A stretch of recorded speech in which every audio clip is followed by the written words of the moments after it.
Hi guys, magandang araw guys. So katatapos ko lang ng mga gawaing bahay. So inaabangan ko ngayon sila mama at papa. Sana marami silang mahuli.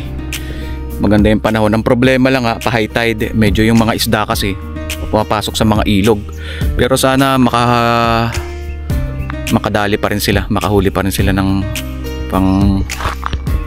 pangdaing. Kasi alam naman natin guys na sobrang need namin ng makakahuli talaga kasi wala yun lang talaga yung source of income namin na inaasahan dito. Hopefully sana makarami sila. Ang ganda naman ng panahon guys, kahit mag-aalas 7 na alas 8 okay yung panahon.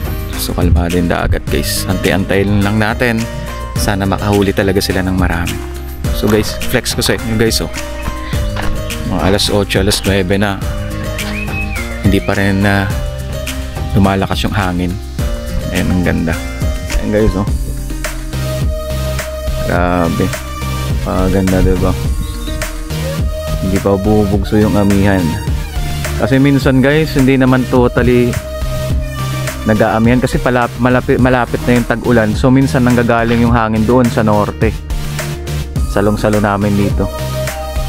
So, ang ganda guys, sobra. Diba?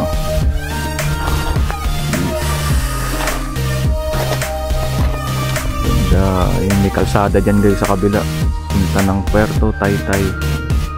So abang-abang lang ako guys, sana makarami silang huli siyempre. So ayun guys, paparating na sila mama.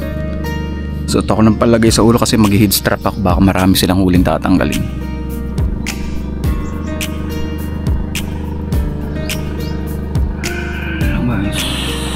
Parating na sila mama, guys, parating na.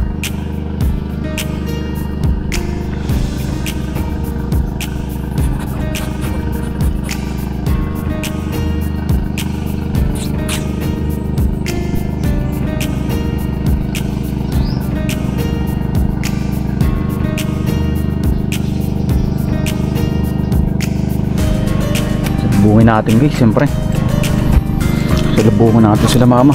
Sana nakarami sila. Ayun guys, dadaing, sana marami pang daing para kahit pa paano may budget ka. Mahirap na usan yung bahay.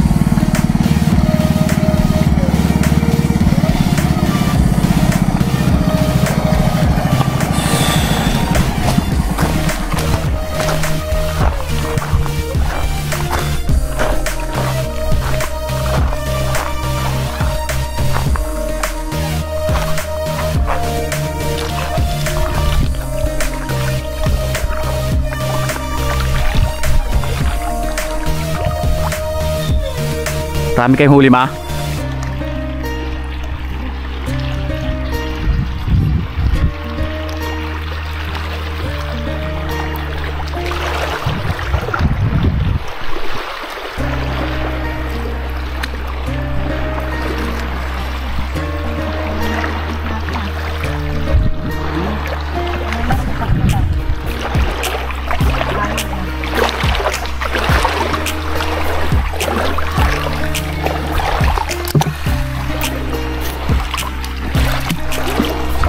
Dami silang huli guys.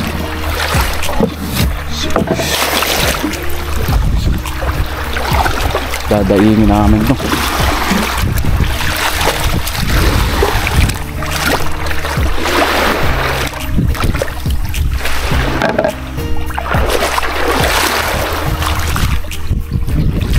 nila guys, mga banak ito guys, banak ito.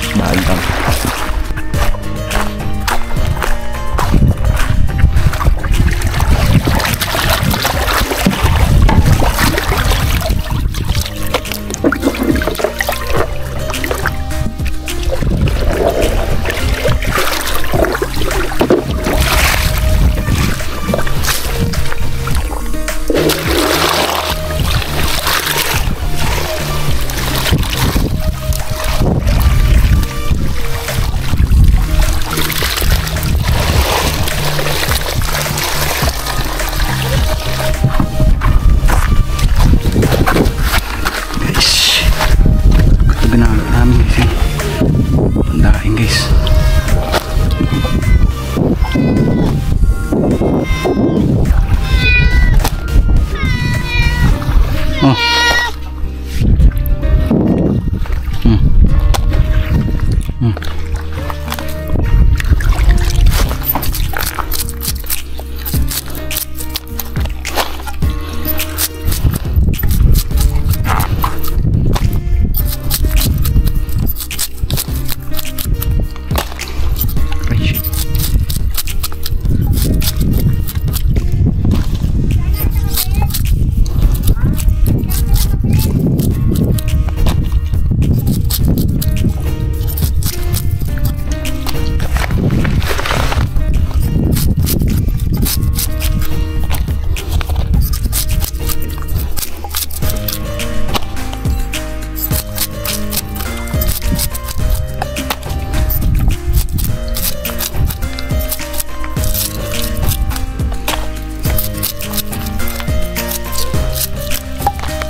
Guys, tapos na ako magkaliskis.